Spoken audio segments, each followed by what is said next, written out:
Hello and welcome to the Wiley podcast series Knowledge to Impact, where medical education meets real-world change.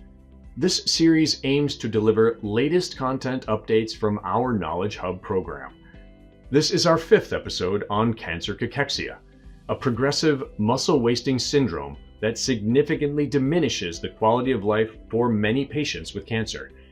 The Cancer Cachexia Knowledge Hub was developed in partnership with the American Cancer Society and has been supported by an educational grant from Pfizer. In this episode, we are joined by Professor Jeffrey Crawford, who discusses key highlights on emerging therapeutic agents for cancer cachexia from the 2025 ASCO annual meeting. This part 2 of the ASCO annual meeting episode sheds light on the hypotheses guiding drug development, pioneering clinical trials, and their results. This discussion was originally broadcast as a webinar. A link to the original accredited activity, including information on how to claim credit, faculty disclosures, and the slide presentation can be found in the show notes. We're glad to have you with us, and we hope you enjoy this episode. Thank you for joining our conference highlights today on cancer cachexia. I'm Jeff Crawford at the Duke Cancer Institute. I'm looking forward to talking to you about some highlights from ASCO regarding cancer cachexia, specifically around novel agents that are in development. My disclosures are shown on the next slide. Currently, there are no approved agents for the management of cachexia in cancer patients. Part of this is due to the very complex biology that exists with a number of mediators that we think are important in the pathogenesis of cancer cachexia. On the left-hand side of the slide, you see some inflammatory mediators such as TNF-alpha, interleukin-1 beta, and IL-6, all of which have been implicated in the muscle wasting that occurs in cachexia, and each of which have been studied with specific agents to try to inhibit the effects of that individual cytokine. But to date, none of those have fully reversed the phenotype of cachexia, although research continues. On the right-hand side of the slide, we see other mediators that are non-inflammatory factors that impact catabolic signaling, such as activin A, myostatin, GDF15, and lipocalin, among others, all of which probably play an important role. But emerging from this currently is GDF15, which is a growth differentiation factor 15 that we'll be discussing further. At ASCO 2025, Dr. Rowland and his colleagues presented data from the baseline circulating growth differentiation factor 15 and the cancer phenotype from a phase 2 study looking at the efficacy and safety of a drug called ponsegromab in patients with cancer cachexia. We'll be exploring that data, but first I want to show you the preliminary results from the phase 2 data that now have already been published. The therapeutic hypothesis is that ponsegromab, which is an antibody to GDF15, can bind GDF15 in the circulation, reduce its concentration, and therefore block signaling through the GFRAL receptor, which exists in the hindbrain. That signaling between GDF15 and GFRAL leads to a stress response that inhibits food intake, among other effects. Acutely, that works for stress, but chronically, such as in cancer, that chronic elevation of GDF15 leads to a maladaptive response that leads to potentially the cachexia phenotype. So the idea here is that by blocking GDF15, blocking the interaction with the GFRAL receptor, we may be able to reverse this maladaptive response and lead to improvement in appetite, improvement in body weight, reduced nausea, improved physical activity, improved muscle function, reduce energy expenditure, and lipolysis. And preclinical data, as well as a small phase 1 trial, support this hypothesis, but it really required a phase 2 randomized trial to better validate this. Shown here are the results of the phase 2 study. This was a randomized, double-blind, placebo-controlled trial of PROACT-1. It was done globally and reported initially at ESMO in 2024 and published simultaneously in the New England Journal of Medicine. You can see Dr. Gork is the lead author in the reference below. In order for patients to be eligible for this study, they had to have non-small cell lung cancer, pancreatic cancer, or colorectal cancer, along with cachexia as defined by weight loss greater than 5% in the previous 6 months, or 2% if the BMI was less than 20. Patients had to have elevated GDF-15 levels, which is very common in this population, and ECOG performance status had to be 3 or less. Patients were then randomized either to placebo or to one of 3 arms of ponsegromab, 100, 200, or 400 milligrams sub-Q, administered every 4 weeks. There is an optional extension study which is being completed and will be reported separately. The primary endpoint of the study was body weight. Other endpoints included patient-reported outcomes, physical activity, safety, and the lumbar skeletal muscle index. Here are the results from the week 12 body weight change. You can see on the panel on the right, treatment policy, which is intent to treat essentially, or on treatment, which is per protocol treatment. And you can see the bars in gray, the placebo group actually showed a decline in weight over this 12-week period. By contrast, all 3 of the ponsegromab groups showed an increase in weight, with the greatest weight increase being at the 400 milligram dose, which resulted in a 2.8 kilogram improvement in weight compared to placebo. The results for the ponsegromab 400 milligram dose group were also looked at in terms of different subgroup categories. One can see that regardless of type of cancer, level of GDF-15, whether platinum-based therapy was used or not, if the BMI was less than 20 or not, all of those groups showed similar benefit in terms of improvement in weight gain. Of note, when we looked at the BMI adjusted weight loss category 4, the most severe degree of weight loss, that group actually experienced a greater increase in weight gain. We also looked at inflammatory markers, and it appeared that the benefit of ponsegromab was seen both in low inflammation and high inflammation states. The patient-reported outcomes for this subgroup were also evaluated, and one can see that patients showed an improvement in anorexia by the FACT scores shown here. They showed an improvement in physical activity of more than 70 minutes per day by a watch that they wore.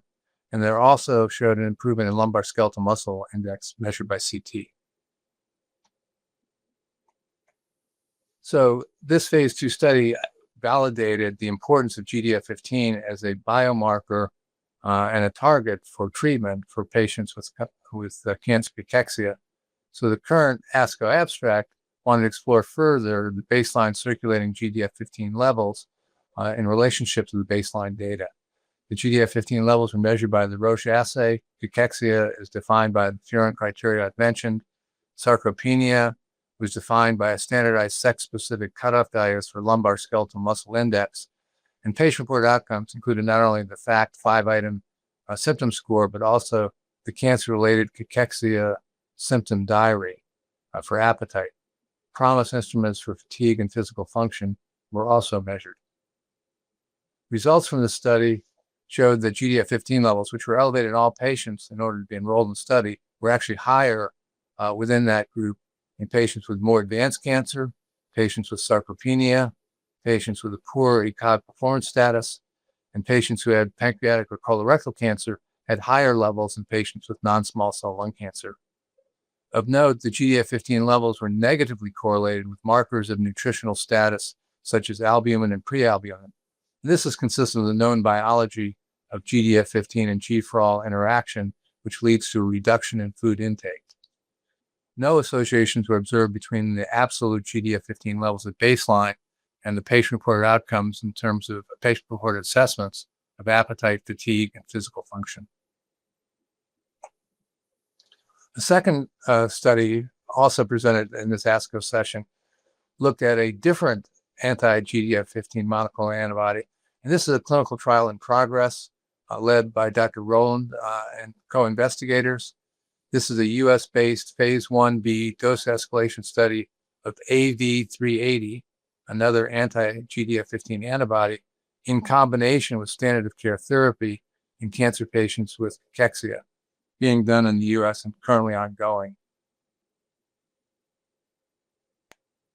The background for this study involved some studies that were performed by the Avio labs led by Dr. Lerner and colleagues. And in this particular study, they looked at a number of different cytokines. They looked at more than 30. The top 15 are shown here, and looked at the association between weight loss and the cytokine levels in patients with lung cancer using a multivariate logistic regression analysis adjusted for tumor stage. You can see that GDF15 is highly correlated with weight loss in this study by either correlation coefficient or p-value. But notice that many other cytokines also are significantly associated. So it again speaks to the complexity of this disorder. In additional laboratory-based studies looking at a variety of different animal models, Lerner and colleagues looked at a HT1080 model of a tumor that is GDF15 dependent. And one can see that in the control mice in black, there's consistent weight loss on a daily basis over a week on the study. By contrast, for mice who were given a single dose of GDF15 antibody at day one can see a reversal of that weight loss to normal over the course of the study.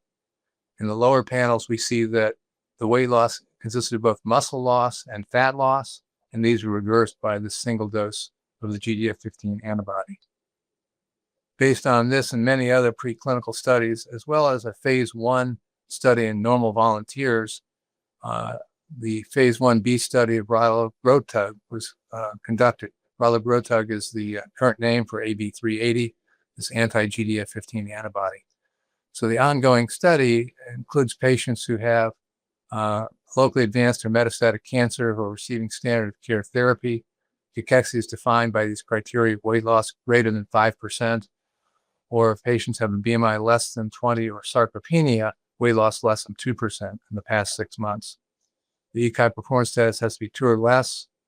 Exclusion criteria include known brain metastasis, uncontrolled diffusions, cachexia from other causes, and the other indications you see there. The design of the study is a dose escalation by cohort, and it looks at a wider range of GDF15 inhibition from 50 milligrams to 800 milligrams, so a much wider range than the previous studies I've shown you of AB380. So that'll be interesting to see how the variation in level of inhibition impacts outcomes in the study. Remember, these patients are also getting standard of care treatment as the previous PROACT-1 study was the case. Primary endpoints here are dose-limiting toxicity and AEs, but secondary endpoints will look at serum PK parameters, which are quite important, and exploratory endpoints of immunogenicity, and to look at the effect of this anti-GDF15 antibody ralagrotug on body weight, patient-reported outcomes, and physical function and body composition. So we've talked about 2 different agents, ponsegromab and ralagrotug. Both are in clinical trials. The AB380 ralagrotug dose escalation study is currently ongoing and available at sites in the US. The ponsegromab studies have been completed, but phase 3 plans are underway for further study of this agent. And in addition, a number of other agents and strategies are being developed around this GDF15 inhibition. One drug, NGM120, is actually targeting by a monoclonal antibody the GFRAL receptor in the hindbrain and looking actually at anti-tumor effects of that combination over and above cachexia. And another drug, bizogramab, is looking specifically at the ability of inhibition of GDF15 and its impact on reversing immune resistance in patients with cancer previously progressing on anti-PD-1 agents. There's already preliminary data suggesting that this may be an effective strategy. So these agents, as well as others, are looking at a variety of approaches that may help us understand better the impact of GDF15 inhibition and a variety of outcomes in patients with cancer and cachexia. So in conclusion, cancer cachexia is a complex biologic process. It involves a number of cytokines and mediators. Baseline GDF15 levels in patients with cancer cachexia correlate with advanced cancer stage, sarcopenia, and poor nutritional state, and poor performance status, as shown in the ASCO abstract I presented. GDF15, I think, has emerged as a primary driver of cachexia and an important therapeutic target in this area of significant unmet medical need.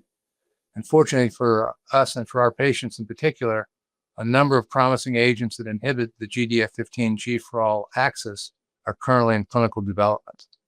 I want to thank you for your attention, and I hope you'll follow this field along with us. Thank you for joining. If you enjoyed today's episode, don't forget to share it with your colleagues and subscribe to our channel. If you'd like to learn more about cancer cachexia, you can access additional educational resources, including CME credit opportunities, on the Wiley Knowledge Hub. For more medical education from Wiley, visit Wiley Focus. All links are in the show notes.